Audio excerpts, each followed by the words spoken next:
David Parker. Well, of course, the member who's just taken the seat hasn't done anything to answer the criticisms that were made by Leanne Dalzell, the Honourable Leanne Dalzell.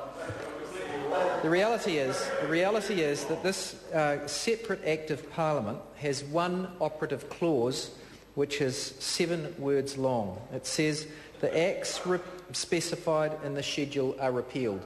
That's all this Act does. It says the acts specified in this schedule are repealed. And Leanne Dalzell was quite right to point out that we passed a regulatory reform bill earlier this week that could have included that phrase and repealed these list of old statutes that do need to be repealed in that regulatory reform bill. And the fact that it wasn't included in that bill is a nonsense.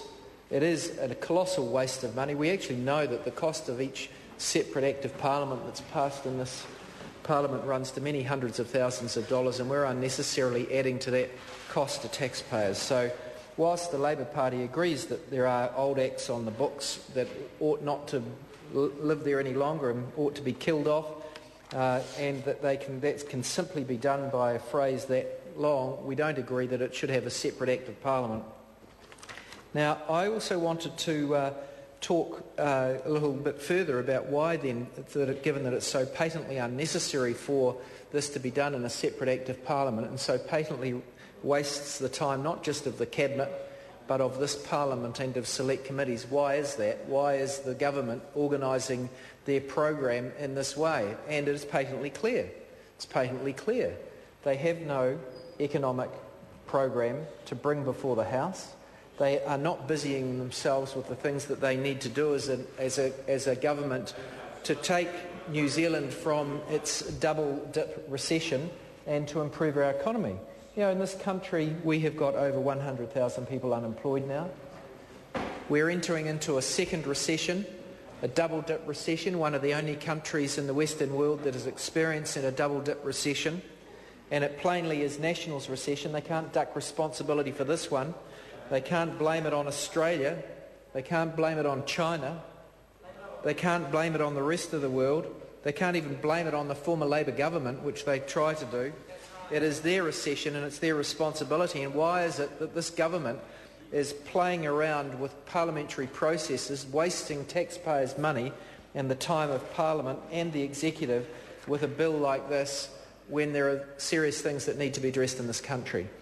Well, the reality is that we know from those that are followers of Parliament regularly on the radio or those that sit on the opposition benches, it's patently clear now that the government doesn't have an adequate plan to deal with the challenges that the country faces.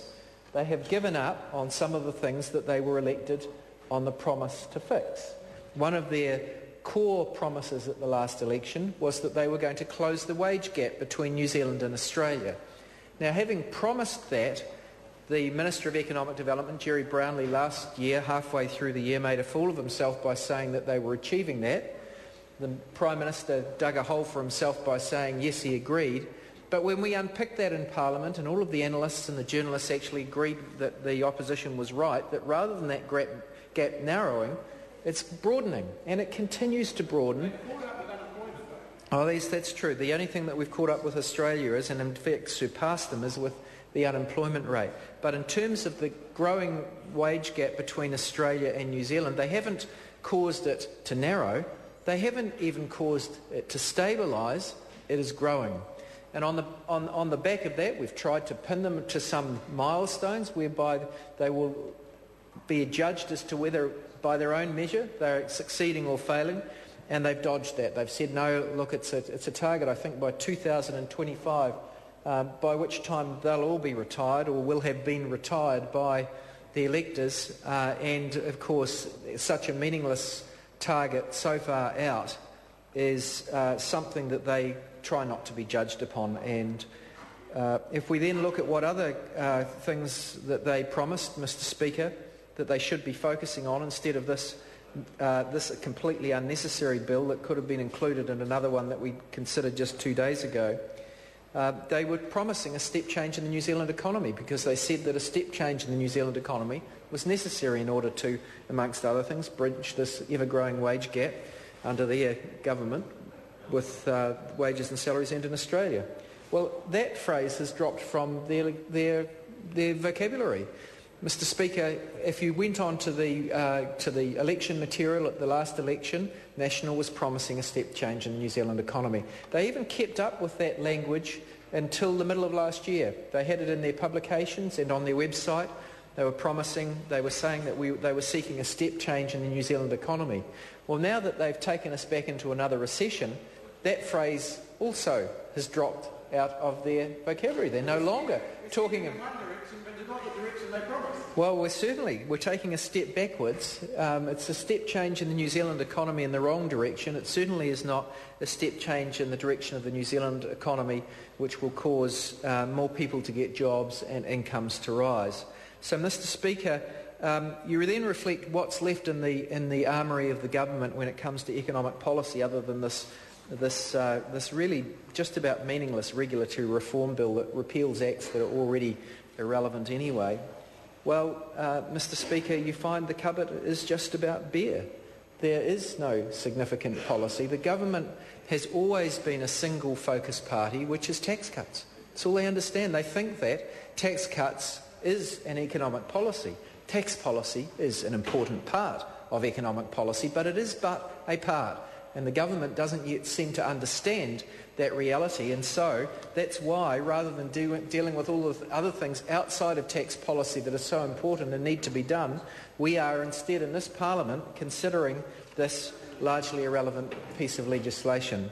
Mr. Speaker, we know that the government's tax policy has increased inequalities in New Zealand. We know that the IMF and the World Bank have both in the last month said that one of the problems in the world, both threatening civil order in a lot of countries but also economic progress, is the growing gap between the rich and the poor. When you have a gap that is becoming as large as it is in New Zealand and a lot of other Western countries, the economy doesn't go as fast. And this government has made that worse in New Zealand by, in respect of just about its only economic plank, which is tax cuts, so unfairly weighting those income tax to those people who are already those who are best off. In fact, over 40% of the income tax cuts from this government have gone to the top 10% of income earners. So, Mr. Speaker, we have a government that is bereft of ideas to get New Zealand moving again. They are not doing much. Now, they say that they've spent a bit on infrastructure, and that's true. It's also true that they really aren't spending much more than was spent by the outgoing Labor government on infrastructure, because there was a need to...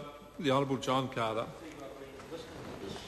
Address by this member, and I've got to say that the bill's about regulatory reform, and most of the speeches have been about economics and about the government's economic policy. I just suggest to you that we bring them back, and about the point of relevance, and bring them back to the bill. Well, to be fair, the member has referred to the bill on regular occasions, has referred to regular reform, and has referred to matters that the government could have been doing in addition to this. So the member hasn't been entirely off the topic, but the point is well made. We are discussing the regulatory reform repeals bill. And members are entitled to draw on other things, but not to rely on them entirely. Call the Honourable David.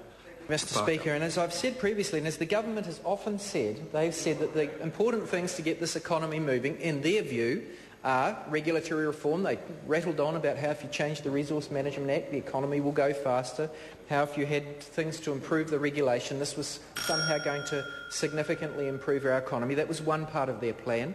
And the other part of their plan was tax cuts. And I've been saying to this House, and I know that Mr Carter doesn't like to hear this message, and the reason he tries to stop me repeating it is that it resonates with a lot of people who have become unemployed, people whose incomes are languishing compared with Australia, is that that plan that the National Party says they stand for, which is regulatory reform and lower taxes, doesn't cut the mustard.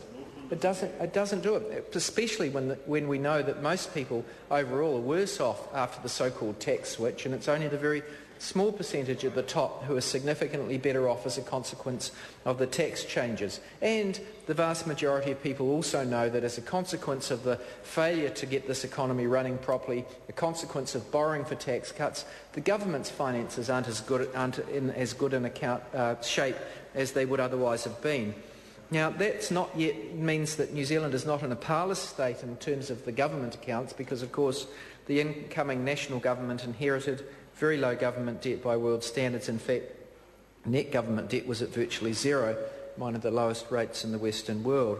But it does mean that the economy is performing less well than it ought to, and it does mean that now over 100,000 people are unemployed, and that a very significant proportion of our young people, once they leave school, are going into unemployment.